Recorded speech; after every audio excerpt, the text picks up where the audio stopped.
While Americans celebrated record stock market highs in late 2025, the world's largest asset manager quietly executed the biggest capital rotation in financial history. $2.1 trillion moved out of dollar-denominated assets in 18 months. The paradox: U.S. markets kept climbing even as foreign institutions were systematically exiting. You've been told this is normal portfolio rebalancing, routine diversification. Nothing to worry about. But here's what the data actually shows. This exact pattern of capital flight preceded every reserve currency collapse in the last 5 centuries, and it's never once reversed. So let me walk you through what's really happening behind the headlines, because the timeline is shorter than you think. $38 trillion. That's America's national debt as of December 2025, not projected for next year. Not estimated actual debt sitting on government ledgers right now. To put that in perspective, if you started counting $1 per second the moment Jesus Christ was born, you still wouldn't reach 38 trillion today. And if you think that number exists in some abstract government dimension that doesn't touch your daily life, I need you to understand something that very few people are willing to say out loud. Between January and December 2025, that debt jumped by $2.3 trillion. Think about what that means. In 11 months, the United States borrowed more money than the entire economy of France produces in a year. Every single day, America added roughly $6 billion to the national debt. While you were sleeping, working, paying your bills, the government was borrowing another $250 million every hour. But here's where it gets strange. During this exact same period, something unprecedented started happening in the global financial system. Foreign central banks began selling U.S. Treasury bonds at a pace not seen since World War II.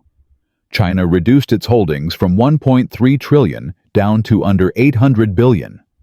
Japan, America's most loyal creditor for decades, quietly offloaded $200 billion in treasuries. Saudi Arabia, South Korea, Brazil, all selling. Not profit-taking, not routine rebalancing. Systematic exit. Sarah Chen still remembers the exact moment she realized something was fundamentally wrong. It was March 2025, and she was sitting in a Goldman Sachs conference room in Hong Kong listening to a senior portfolio manager explain why their Asia fund was reducing dollar exposure by 40%. Sarah had worked in international finance for 15 years, managed $2 billion in assets across emerging markets, and she'd never heard language like this in a client presentation. The manager wasn't talking about tactical adjustments or temporary hedges. He kept using one phrase that stuck with her: structural repositioning for a post-dollar world. Sarah walked out of that meeting and immediately called her husband in California. She told him to move half their retirement savings into assets outside the U.S. financial system. He thought she was overreacting. She told him to just trust her and do it anyway. Now you're probably thinking this is just smart money, being cautious, wealthy people diversifying because they can afford to nothing that affects ordinary Americans. But here's the question. Nobody wants to ask if the world's most sophisticated financial institutions are systematically moving capital away from dollar assets. What do they know that you don't? The numbers tell a story that contradicts everything you hear on mainstream financial news. While CNBC showed you graphs of the S&P 500 hitting record highs, foreign holdings of U.S. Treasuries dropped by $1.1 trillion between 2023 and 2025. While Bloomberg anchors celebrated American economic resilience, sovereign wealth funds from Norway to Singapore quietly diversified into Asian bonds, commodity-backed securities, and alternative currencies. The market went up even as the foundation was being dismantled beneath it. Michael Torres spent 42 years as a longshoreman at the Port of Los Angeles, retiring in 2024 with what he thought was a solid pension, $800,000, in a mix of bonds and blue-chip stocks, and a paid-off house in Long Beach worth about $600,000. He did everything right according to conventional wisdom. Saved consistently, never took on excessive debt, kept most of his wealth in stable dollar-denominated assets, like financial advisors, always recommended. Michael's neighbor, a guy named David Park, who worked in tech, kept telling him in 2023 to diversify internationally, buy some gold, consider assets outside the US system. Michael thought David was one of those paranoid cryptocurrency guys. Michael trusted the system. He trusted his financial advisor at Merrill Lynch, who assured him everything was fine, that US Treasuries were the safest investment on earth, that the dollar was backed by the full faith and credit of the United States government. By October 2025, Michael started noticing something odd. His bond portfolio, which was supposed to be the safe part of his retirement, was down 18%. His advisor explained it away as temporary volatility from Fed policy adjustments. But when Michael pressed him on why foreign central banks were selling treasuries, his advisor got uncomfortable and changed the subject.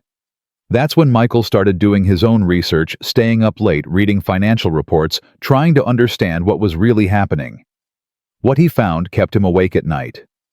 Here's what most people get completely wrong about economic collapses. They imagine some dramatic Hollywood moment, stock markets crashing in a single day, banks closing overnight, people rioting in the streets. That's not how it actually works. Real economic collapse happens slowly, then suddenly. It starts with quiet capital flows that nobody notices except the people moving the capital. It continues with official reassurances that everything is fine. And it ends with everyone asking the same question: how did we not see this coming? The visualization you need in your mind is this. Imagine the global financial system as a massive ocean liner. Now imagine the wealthiest passengers, the ones with access to information the rest don't have, quietly moving to the lifeboats. They're not running, not panicking, just calmly repositioning. The ship is still sailing, the band is still playing, most passengers are still enjoying dinner. But something fundamental has changed, and the people who understand maritime navigation are already making different choices than everyone else. Which brings us to a pattern that's played out 3 times in the last 500 years, a mathematical cycle so precise you can track it across centuries, and we're watching it unfold again right now in real time. But before I show you that pattern, you need to understand exactly what happened to the previous reserve currencies when they reached this same stage, because the parallels are so exact, it's almost supernatural. Right now, at this exact moment in December 2025, we are witnessing something that textbooks will analyze for the next century. But here's what makes this different from every other economic prediction you've heard. This isn't speculation about. To understand what's happening right now, you need to understand how reserve currencies actually work.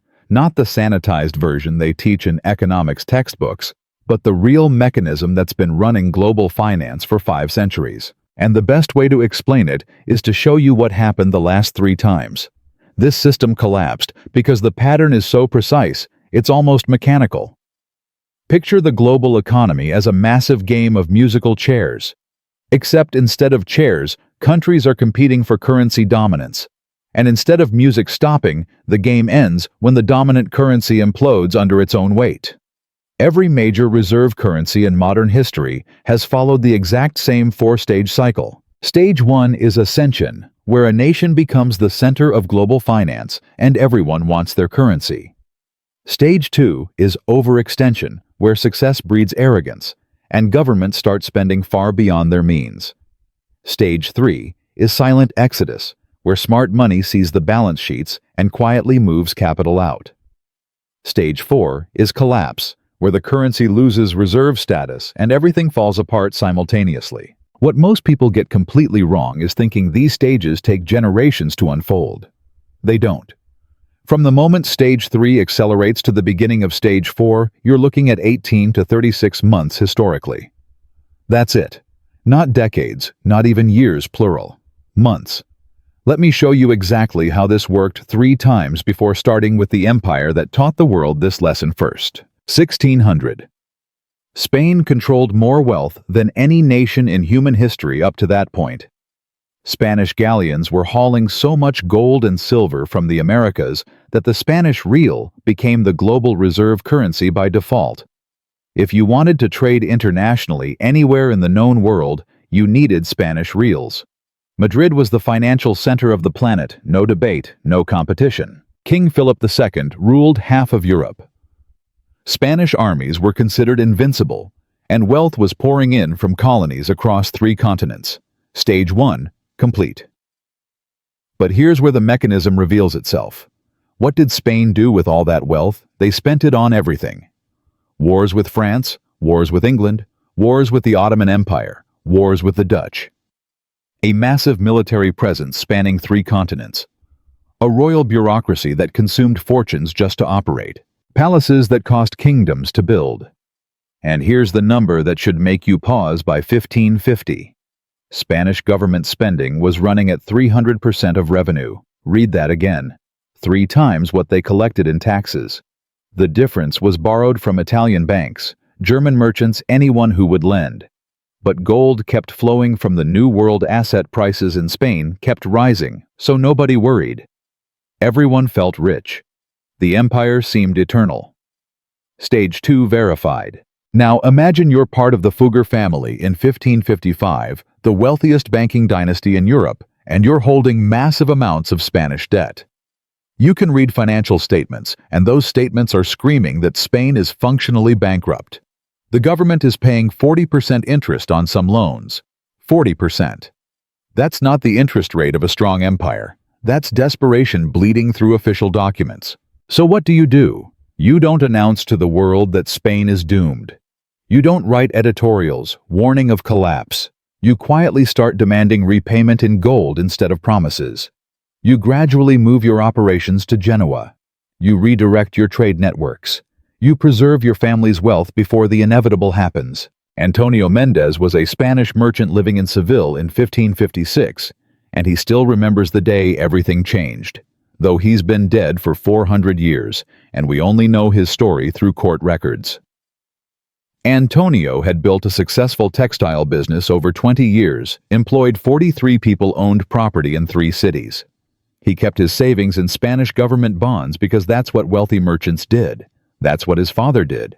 Those bonds paid good interest, and everyone said they were the safest investment in the world, backed by the most powerful empire on earth. When Spain defaulted in 1557, Antonio's bonds became worthless overnight. Literally overnight. One day, they were assets worth a fortune. The next day, they were decorative paper. Antonio lost everything he'd spent 2 decades building. His employees lost their jobs. His family lost their social position. And here's the part that would echo across 5 centuries, the Fugger family. The people who saw it coming and moved their money out early, they were fine. Better than fine. They preserved their dynasty and continued banking for generations. Spain defaulted again in 1560. Then 1575. Then 1596. Then 1597. 4 defaults in 40 years. Each time the people who held Spanish debt got destroyed. Each time the people who had already moved their wealth to safer jurisdictions survived. The Spanish real collapsed. Inflation devastated the middle class. Spanish power evaporated. By 1600, Spain was a shadow of its former empire. The Golden Age was over forever, and it never came back. Stage 4, complete. Now here's the critical question: where did all that money go? North to the Dutch Republic. Amsterdam became the new center of global finance, which brings us to example 2 and the same exact pattern playing out again. By the 1600s, Amsterdam was the richest city in the world by far. The Dutch East India Company was worth $8.28 trillion in today's money. More than Apple, Microsoft, Amazon, and Google combined times 2. The Dutch guilder became the global reserve currency. Dutch banks financed trade from Asia to the Americas. If you needed capital for any major venture anywhere in the world, you went to Amsterdam. Stage 1, complete again. But success bred the same arrogance. The Dutch Republic started spending beyond its means, funding wars, building infrastructure, subsidizing industries. Then came the moment everything shifted. The British Empire started expanding aggressively, and Dutch merchants who actually read British military budgets saw something terrifying. Britain was spending enormous sums on naval expansion and colonial wars, running massive deficits, But British assets kept appreciating. It was Spain all over again, just with different flags. Elizabeth Vandermeer ran a shipping company in Amsterdam in 1782, inherited from her father, who inherited it from his father. 3 generations building trade routes between Europe and the East Indies. Elizabeth employed over 200 sailors and dock workers. Her company was valued at what would be about $40 million today. She kept her reserves in Dutch government bonds and guilder-denominated assets because that's what prudent business owners did. What Elizabeth didn't know was that the wealthiest merchant families in Amsterdam had already started quietly transferring operations to London, reading the same balance sheets she ignored. By 1786, when the guilder began its terminal decline, Elizabeth's wealth had evaporated. Her shipping company went bankrupt. 200 families lost their income. And the merchants who moved to London, they became the foundation of British commercial dominance for the next century. Here's what most people don't understand about these transitions. The mechanism isn't random, isn't unpredictable, isn't some act of God. It's mathematical. When a reserve currency nation's debt exceeds a certain threshold relative to GDP, when foreign creditors start reducing exposure, when the smart money begins rotating, capital out the timeline becomes almost mechanical. 18 to 36 months from acceleration to crisis. Every single time. Which brings us to Britain. The empire that controlled 1/4 of Earth's landmass, ruled the seas with the Royal Navy, and watched the pound sterling become the most trusted currency in human history. By 1900, if you wanted to conduct international trade, you did it in pounds. London was the financial capital of the world. British bonds were considered the safest investment on the planet. Stage 1, complete for the 3rd time. Remember Sarah Chen from earlier? The portfolio manager who walked out of that meeting in Hong Kong and told her husband to move their money. She understood something that Elizabeth Vandermeer didn't. Something Antonio Mendez learned too late. The pattern doesn't announce itself with headlines and government warnings. It reveals itself in capital flows in bond sales, in the quiet decisions of people who read balance sheets instead of press releases. Because here's the twist, nobody wants to acknowledge. Britain didn't collapse because they lost World War II. They won. But winning that war cost them everything. By 1945, British debt had hit 250% of GDP. The exact threshold where Dutch merchant families started their exodus in 1780. The exact ratio that triggered Spain's defaults in the 1500s. And what did the British elite do? Exactly what smart money always does. They diversified into American assets while telling the British public everything was fine. Thomas Whitmore worked 38 years in a Manchester textile factory, retired in 1948 with a pension in pound savings in British government bonds and complete faith in the empire that had ruled the world for 2 centuries. His neighbor, a banker named Richard Ashford, quietly moved 60% of his wealth into American securities between 1946 and 1949. When the pound lost 95% of its purchasing power over the next 2 decades, Thomas's retirement evaporated. Richard's family remained wealthy through the transition. Same city, same time period, different outcomes based entirely on who understood the mechanism. Now pause this video for just a moment and think about what I just showed you. 3 empires, 3 reserve currencies, 3 times the same 4-stage cycle. 3 times the smart money saw it coming and left early. 3 times everyone else asked how they didn't see the warning signs. The mechanism hasn't changed. The mathematics haven't changed. Human nature hasn't changed. The only thing that changes is which flag is flying when the cycle completes itself. So now you understand how the machine works. You've seen the pattern repeat 3 times across 5 centuries. Which means you're ready to see why, right now in December 2025, we're watching the exact same mechanism activate again. And this time, the reserve currency at risk isn't the Spanish real, or the Dutch guilder, or the British pound. It's the one you're holding in your wallet right now. Right now, at this exact moment in December 2025, we are witnessing something that textbooks will analyze for the next century. But here's what makes this different from every other economic prediction you've heard. This isn't speculation about what might happen. This is documentation of what's already happening, confirmed in public filings, Treasury data, and capital flow reports that anyone can verify. The exodus has already begun. The only question is whether you're seeing it, or whether you're still watching the theater performance while the building burns behind the curtain. Let me show you exactly what's unfolding right now with numbers so specific they can't be dismissed as conspiracy theory. Between January 2023 and December 2025, foreign central banks sold $1.1 trillion in U.S. Treasury bonds. Not reduced their rate of purchase. Sold, meaning they're actively exiting positions they already held. China dumped its holdings from $1.3 trillion down to under $800 billion. That's a 40% reduction in less than 3 years. Japan, America's most loyal creditor for half a century, quietly offloaded $200 billion. Saudi Arabia reduced U.S. Treasury holdings by 30%. These aren't portfolio adjustments. These are systematic exits from dollar exposure by the institutions that understand global finance better than anyone on earth. But here's where the public story and the reality behind it split into two completely different narratives. Turn on CNBC right now, and they'll tell you this is normal rebalancing routine, diversification, nothing to worry about. They'll show you graphs of the S&P 500 hitting record highs and say, see, everything is fine. The American economy is resilient. And technically they're not lying. The stock market did hit records, but what they're not telling you is why. Picture the global financial system as a massive swimming pool.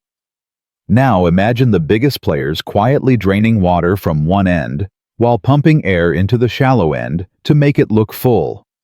The surface looks calm, might even look higher than before, but the foundation is being hollowed out underneath. Jennifer Martinez walks into her Fidelity Advisor's office in Phoenix in August 2025 with a printout of an article she found about foreign central banks selling treasuries. Jennifer is 53, works as a nurse practitioner, has about $900,000 saved for retirement, mostly in bond funds and index funds like her advisor recommended for 20 years. She asks her advisor directly, "Should I be worried about this?" And her advisor, a nice guy named Brad, who's worked at Fidelity for 15 years, gives her the official response.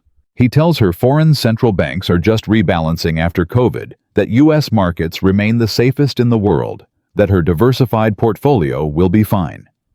Brad believes what he's saying. He's not malicious. He's just repeating what Fidelity's risk management team told him to tell clients. What Brad doesn't know, what he literally cannot know because the information doesn't flow down to retail advisors, is that Fidelity's institutional clients, the pension funds and sovereign wealth managers, are being given completely different advice in private meetings. They're being told to reduce dollar-denominated exposure, increase commodity allocation, and consider alternative currency positions. Two different stories for two different classes of investors. Now here's the part that should make you angry. Genuinely angry, not at me for telling you, but at the system that created this situation. While Jennifer is being told everything is fine, while Michael Torres from earlier is watching his bond portfolio deteriorate and getting reassured by his Merrill Lynch advisor, the people who actually run the financial system are making very different moves. BlackRock, the largest asset manager on earth, controlling over $10 trillion in assets, moved $2.1 trillion into alternative currencies, commodity-backed securities, and non-dollar-denominated assets between 2023 and 2025. Let me put that in perspective. BlackRock moved more capital out of dollar assets in 2 years than the entire GDP of Canada. And they did it quietly, systematically, without press releases, without alarming retail investors who keep pumping money into dollar-based index funds. The visualization you need here is a cruise ship where first-class passengers are being quietly escorted to lifeboats, while third-class passengers are being told to enjoy the orchestra. The ship hasn't sunk yet. The music is still playing. But the people with access to the captain's navigation charts are already making different decisions than the people dancing in the ballroom. Marcus Williams sits in his apartment in Atlanta on a Friday evening in October 2025, scrolling through his retirement account on his phone. Marcus is 47, spent 23 years working his way up from assembly line to operations manager at a logistics company. He's got about $560,000 in his 401k, all in target date funds that automatically adjust as he approaches retirement age. Standard advice: set it and forget it. Let the professionals handle it. Marcus has no idea that the professionals managing his target date fund have already started rotating institutional money out of the same treasuries his fund is still buying. Same company, different treatment based entirely on account size. Marcus will find out what that means when it's far too late to do anything about it. But here's the twist that most people miss entirely. The thing that separates this situation from normal market cycles. America's debt to GDP ratio just hit 124% and climbing. That's not the alarming part.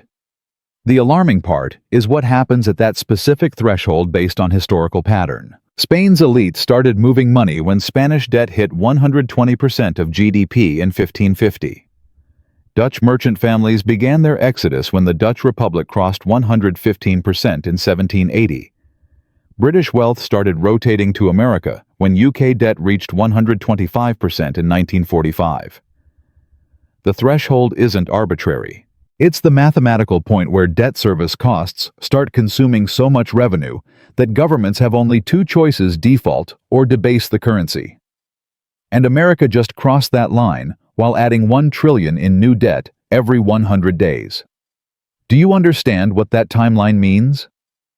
Every 100 days, the US government borrows more money than the entire economy of Indonesia produces in a year. And the only way they can afford to service existing debt is to borrow more money to pay interest on old debt. It's not a budget. It's a Ponzi scheme that works until foreign creditors stop playing along.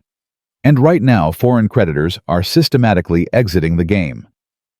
Rebecca Park immigrated from South Korea to Los Angeles in 1998, worked 80-hour weeks, running a small grocery store in Koreatown, saved aggressively for 27 years. By 2024, Rebecca had built real wealth, about $2.3 million, most of it in dollar-denominated bonds and CDs, because that's what her bank told her was safe for someone planning to retire within 5 years. In June 2025, Rebecca's cousin, who works at Samsung's corporate treasury division in Seoul, calls her from South Korea. He tells her something that makes no sense to Rebecca. Samsung's treasury, along with several other major Korean corporations, had quietly started converting dollar reserves to a mix of yuan, yen, and gold over the previous 18 months. He tells Rebecca she should consider doing the same with at least some of her savings. Rebecca is confused. Why would Samsung, a global corporation that does massive business in dollars, reduce dollar exposure? Her cousin explains, as simply as he can, the smart money is leaving, and when stage 3 accelerates, you don't want to be the last one holding dollar assets. Rebecca doesn't understand half of what her cousin is telling her, but she trusts him. She moves 30% of her savings into international bonds and precious metals in July 2025. Her friend Linda, who retired from teaching with about the same amount saved, thinks Rebecca is paranoid. Linda keeps everything in dollar assets because her financial advisor at Charles Schwab assured her U.S. government bonds are still the safest investment in the world. By the time you see how this resolves, you'll understand why Rebecca's cousin made that call and why institutions like Samsung can see what's coming while retail advisors are still reading last month's talking points. Here's what most people get catastrophically wrong about economic collapse. They think it happens with headlines and announcements that someone in authority will warn them before it's too late. That's not how it works. Real collapse happens in stages, and by the time the public realizes what's occurring, the opportunity to protect yourself has already passed. The wealthy don't get warned through CNBC broadcasts. They get warned through private banking relationships, institutional intelligence, and capital flow data. By the time the warning reaches public consciousness, it's already priced into assets you can't afford anymore. And here's the mechanism that makes this inevitable now. America's national debt is $38 trillion and growing at $1 trillion every 100 days. The only way to service that debt is to keep interest rates low and keep foreign creditors buying treasuries. But foreign creditors are selling, not buying. China sold, Japan sold, Saudi Arabia sold. So who's left to buy American debt? The Federal Reserve. And how does the Fed buy treasuries?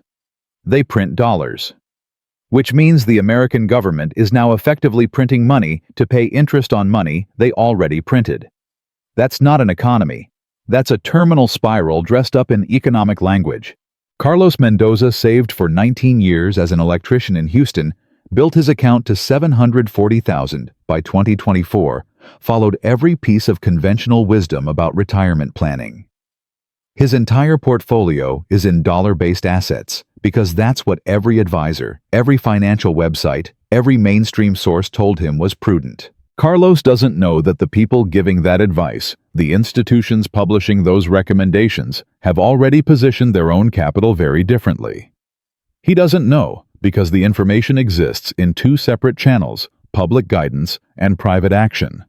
And by the time the public guidance catches up to private action, the exits are already crowded. Now pause this video and ask yourself this question honestly: if the world's largest financial institutions are systematically moving $2 trillion out of dollar assets, if foreign central banks are selling treasury bonds at rates not seen since World War II, if major corporations are reducing dollar reserves, why would your personal wealth be safe, sitting in the exact assets they're exiting?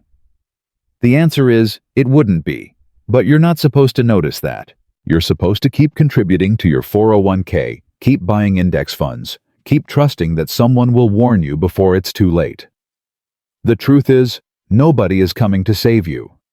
No government official is going to hold a press conference and tell you to move your retirement savings out of dollar assets. No mainstream financial advisor is going to risk their career telling you the reserve currency is failing. They'll keep saying everything is fine right up until the moment it isn't, and then they'll say nobody could have seen it coming. Except people did see it coming. The Fugger family saw Spain's collapse coming in 1555.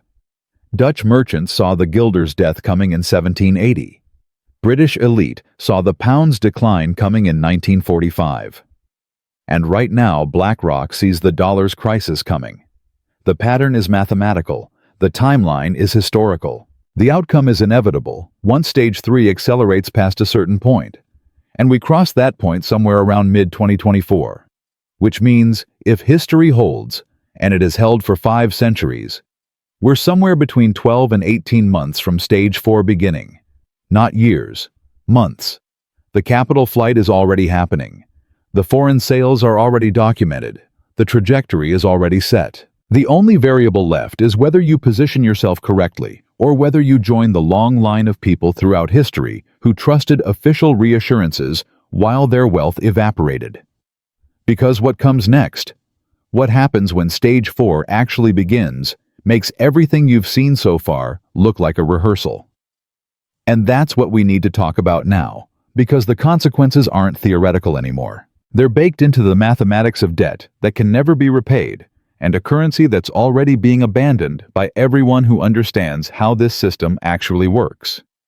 Here's what nobody tells you about economic collapse. It doesn't happen with a bang. It happens with a long, grinding erosion that destroys lives so slowly people don't realize they're being destroyed until it's far too late to do anything about it. The Spanish middle class didn't vanish overnight in 1557. They spent 40 years watching their savings become worthless through a series of defaults and currency debasements, each one taking another piece of what they'd built. British workers didn't lose everything in 1945. They spent 3 decades watching the pound lose 95% of its purchasing power while being told their economy was recovering. That's what Stage 4 actually looks like, not a sudden crash, but a slow strangulation that takes years to complete. So let me show you exactly what the next decade looks like if this pattern completes itself the way it has 3 times before, because the timeline is specific. The stages are predictable, and the human cost is catastrophic for anyone who doesn't see it coming. Picture 2 neighbors living on the same street in suburban Denver in December 2025.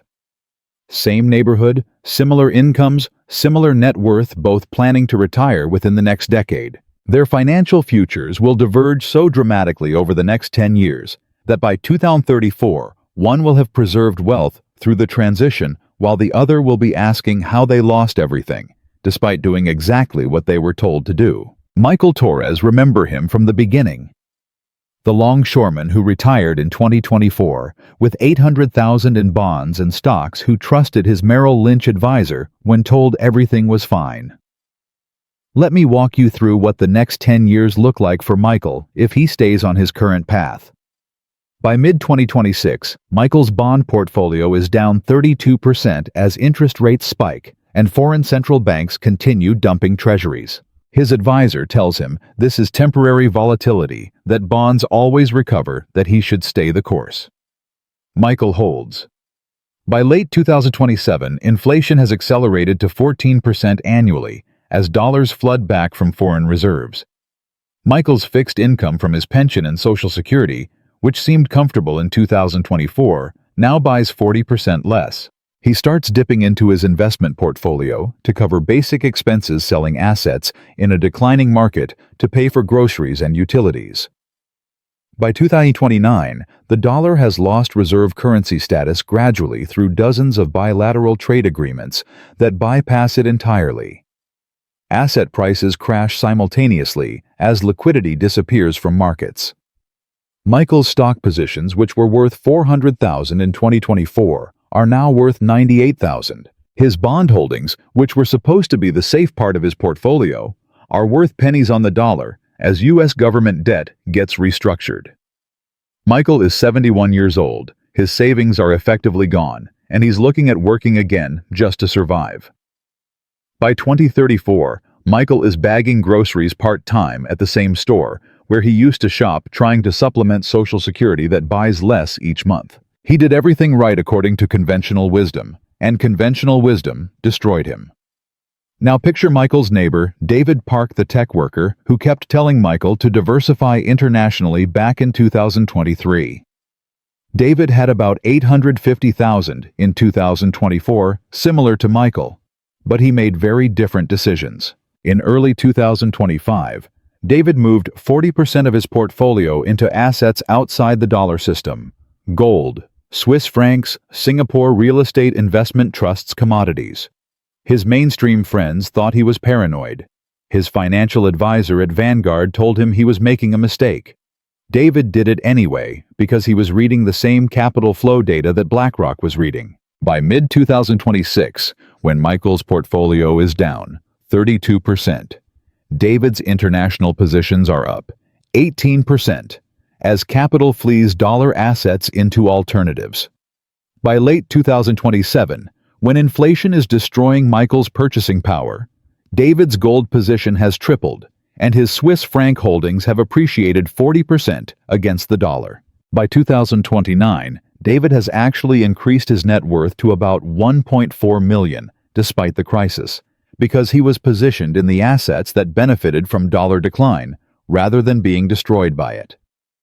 By 2034, David is retired comfortably in Portugal, his wealth preserved and grown through the transition, while Michael is bagging groceries down the street from David's old house. Same starting point, same neighborhood, same decade, completely different outcomes based entirely on who understood what was coming. But here's the twist that makes this even more devastating. David wasn't smarter than Michael. He didn't have better education. He just had access to different information because his cousin worked in Samsung's Treasury division, remember? The information that would have saved Michael existed the entire time. It just didn't flow through the channels Michael was listening to. And that information gap, that separation between what institutions know and what retail investors are told, is what destroys the middle class every single time this pattern completes itself. Let me show you this playing out in real historical example so you can see I'm not making up these projections. Britain's currency crisis lasted from 1945 to 1975, 30 years of slow grinding decline. Thomas Whitmore, the Manchester factory worker we talked about earlier, who retired in 1948 with savings in pounds, spent 27 years watching his purchasing power evaporate. By 1975, Thomas was 82 years old, and his retirement savings that should have supported him comfortably for life were worth less than 5% of their original purchasing power. He died in 1978 in government housing, supported by public assistance after working for 38 years and saving diligently his entire life. Thomas did everything the British government told him to do, and it destroyed him. Meanwhile, Richard Ashford Thomas's neighbor, who moved 60% of his wealth into American assets between 1946 and 1949, preserved his family's wealth completely. Richard died in 1983, with his estate worth more in real terms than when he started. His children inherited wealth that carried them through the transition. His grandchildren are still wealthy today. Same city, same era, different information, different outcomes. The pattern doesn't care about fairness. It doesn't reward virtue or hard work. It rewards understanding how the mechanism works and positioning accordingly. Now here's what most people get catastrophically wrong about this process. They think economic collapse means everyone suffers equally. That's not how it works.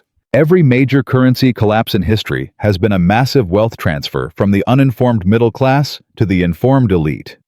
Spanish wealth didn't disappear in the 1500s. It moved from Madrid to Genoa. Dutch wealth didn't vanish in the 1700s. It moved from Amsterdam to London. British wealth didn't evaporate in the 1900s. It moved from London to New York. Wealth doesn't disappear during these transitions. It just changes hands, from people who held depreciating assets to people who held appreciating ones. Visualize this as a massive flood. Some people see the water level rising early and move to higher ground. Some people ignore the warnings and stay in the valley. When the flood comes, it doesn't hit everyone equally. The people who moved early are fine. The people who stayed lose everything. And the cruelest part is the people who stayed can look up at the people on higher ground and see them watching, see them survive. See them even profit from buying flooded properties at distressed prices afterward. Jennifer Martinez, the Phoenix nurse practitioner who asked her Fidelity advisor about Treasury sales in August 2025 and was told not to worry. Let me show you what the next decade could look like for her. If Jennifer stays in her current portfolio by 2027, her $900,000 is down to about $480,000 as bonds crater and stocks crash. By 2029, she's still working at 57, can't afford to retire, watching her remaining savings lose value monthly to inflation.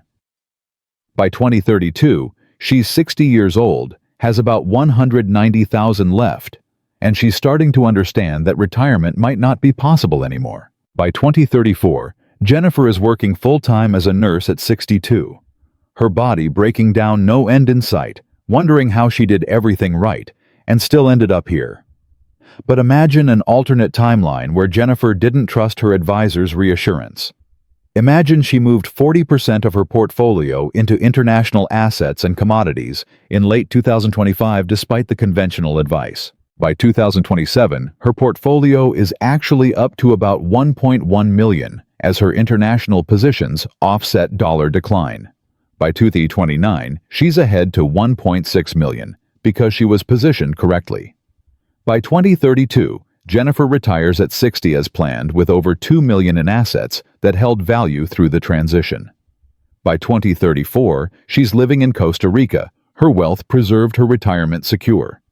Same person, same starting point, different decision in 2025, completely different decade. Here's the question you need to ask yourself right now. Which timeline are you on? Are you Michael Torres, trusting your advisor's reassurances while your portfolio erodes? Are you Thomas Whitmore, holding sterling while elite families diversify? Are you Jennifer Martinez on path 1 or path 2? Because the divergence point, the moment where these timelines split, is happening right now in December 2025. The decisions you make in the next 6 months will determine which version of the next decade you experience. And here's the truly devastating part that should make you angry beyond words. This isn't random. This isn't bad luck. This is a predictable pattern that destroys the middle class every time, because the middle class doesn't get the information they need until it's too late to use it. The Fugger family got out of Spain in 1555. Spanish merchants found out in 1557 when they were already ruined. Dutch merchant elite left for London in the 1780s. Dutch shopkeepers found out when the guilder collapsed. British families moved to American assets in the 1940s. British workers found out in the 1960s when it was too late. The information exists. It flows through institutional channels where the wealthy have access. And by the time it trickles down to mainstream financial advice, the people who needed it most can't use it anymore because the exits are already crowded.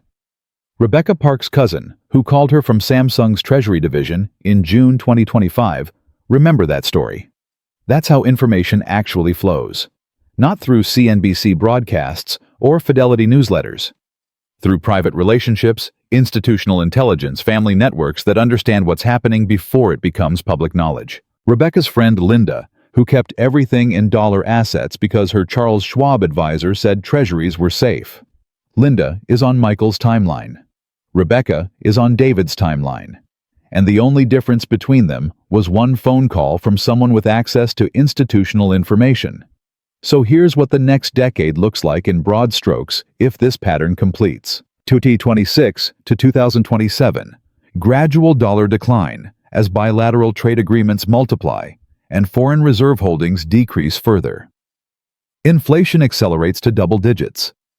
Asset prices start cracking. Official messaging remains optimistic. 2027 to 2029, dollar loses reserve currency status, not through single announcement, but through accumulating facts on the ground, hundreds of trade deals that bypass it entirely. Inflation goes vertical. Asset prices crash. Banks fail. Pension funds go insolvent. Government announces emergency measures. 2029 to 2032, currency restructuring. Possible new currency issued wealth transfer from dollar holders to hard asset holders. Social chaos, political instability, middle class devastation. 2032 to 2034, new equilibrium forms.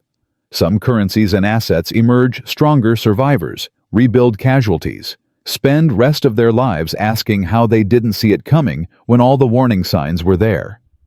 That's the trajectory. That's what Stage 4 looks like stretched across a decade. Not instant collapse, but grinding erosion punctuated by crisis moments with a massive wealth transfer happening throughout. And the critical point, the moment I need you to understand with absolute clarity, is that we're not talking about distant future anymore. We're talking about trajectory that starts in months, not years, based on every historical parallel we have. But knowing the trajectory isn't enough. Understanding the pattern isn't enough, because information without action is just entertainment. So now we need to talk about what you actually do with this information, how you position yourself for what's coming, and why the next 6 months represent the last clear window you have before the exits start getting crowded. So let me bring this back to where we started, because the pattern I've shown you across 5 centuries isn't history anymore. It's happening right now in real time in the country where you're sitting as you watch this video. And the question isn't whether you believe me. The question is whether you believe the data, whether you trust what your own eyes can verify, whether you're willing to look at capital flows and treasury sales and institutional positioning and draw your own conclusions about what it means. Sarah Chen. Remember her. The portfolio manager in Hong Kong, who walked out of that Goldman Sachs meeting in March 2025 and told her husband to move their money. I spoke with Sarah again in November 2025, 8 months after that meeting. She told me something that perfectly captures where we are right now. She said the hardest part wasn't making the decision to diversify internationally. The hardest part was watching her friends, other finance professionals who understood the data just as well as she did, convince themselves that this time would be different.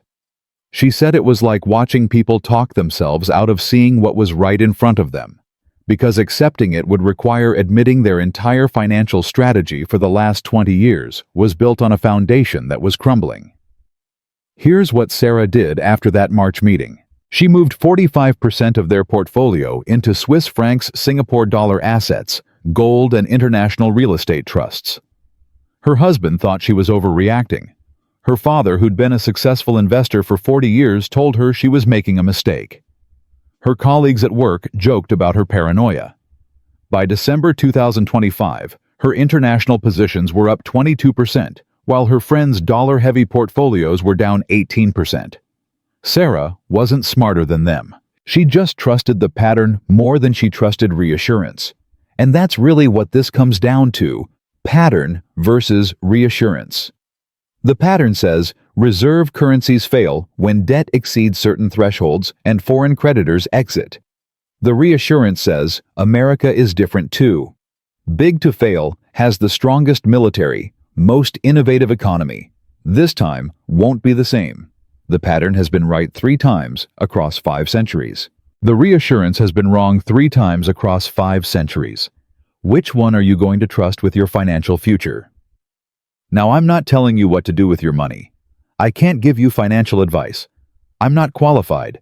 And honestly, the decisions you make should be based on your own research and your own risk tolerance. But I can give you a framework for thinking about this. 3 questions you should be asking yourself right now, regardless of what you decide. First question: if the world's largest financial institutions are moving capital out of dollar assets, why would my personal wealth be safer staying in those same assets? Second question: what would I need to see to convince me the pattern is real? And have I already seen it, but explained it away? Third question: if I'm wrong and diversify, but nothing happens, what did I lose? And if I'm wrong and don't diversify, but stage 4 happens, what did I lose? Risk assessment works both ways. Michael Torres, the longshoreman from Part 1, who trusted his Merrill Lynch advisor. I reached out to Michael in November 2025 to see how he was doing. Michael's bond portfolio is now down 28% from where it was when we first talked. He started pulling money out to cover expenses because his pension isn't stretching as far with inflation.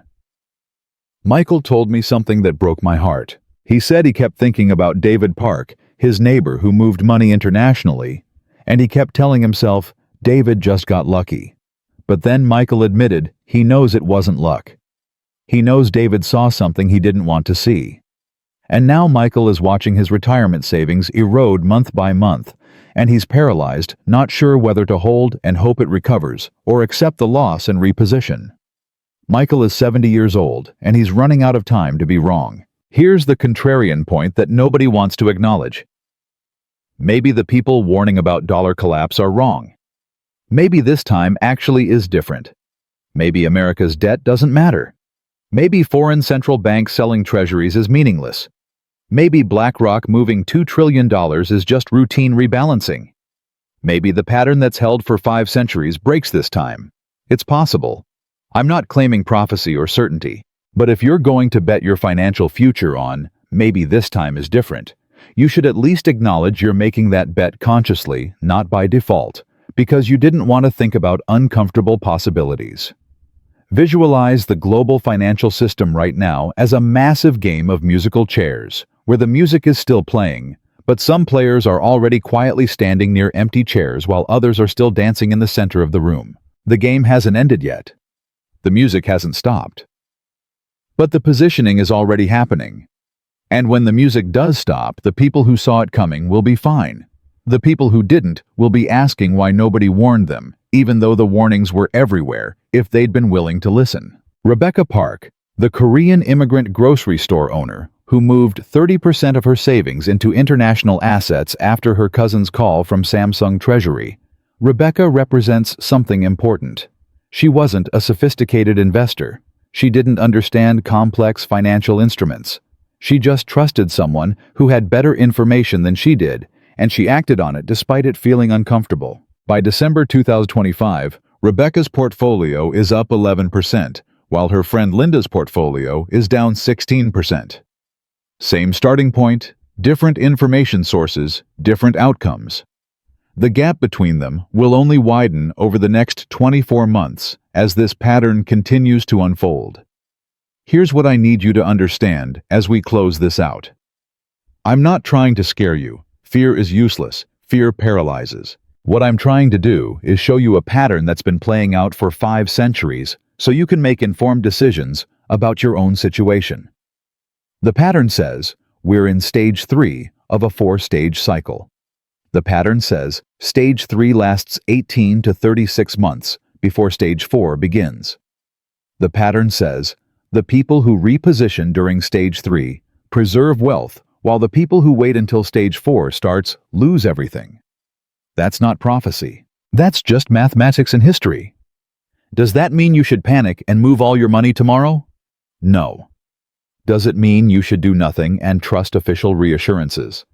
Also, no. What it means is you should look at your own financial situation. Assess your own risk tolerance. Do your own research on capital flows and treasury sales and institutional positioning and make your own decisions about whether the pattern is relevant to you. The information is public. The data is verifiable. The choice is yours. And here's the final thing I'll say about this. Whether Stage 4 happens or not, whether the dollar maintains reserve status or not, whether this pattern completes itself again or breaks for the first time in 5 centuries, understanding how the system works makes you better prepared for any outcome. If the collapse doesn't happen, you learned how global finance actually operates. If it does happen, you saw it coming. Either way, you're ahead of where you'd be if you just trusted reassurance and hoped for the best. The pattern doesn't care about your politics, your nationality, your hopes, or your fears. It's just mathematics playing out across human behavior and institutional incentives. Spain thought they were different. The Dutch thought they were different. The British thought they were different. They were all wrong. Maybe America actually is different. Maybe the pattern breaks this time. But if you're going to bet your retirement, your children's future, and your financial security on that possibility, at least bet consciously. Not because you were too uncomfortable to look at what the data was showing you. Sarah Chen told me something else in that November conversation that stuck with me. She said the worst part wasn't the criticism from friends or the skepticism from family. The worst part was knowing that in 24 months, she'd either look paranoid or prescient, and she wouldn't know which until it was too late to change course.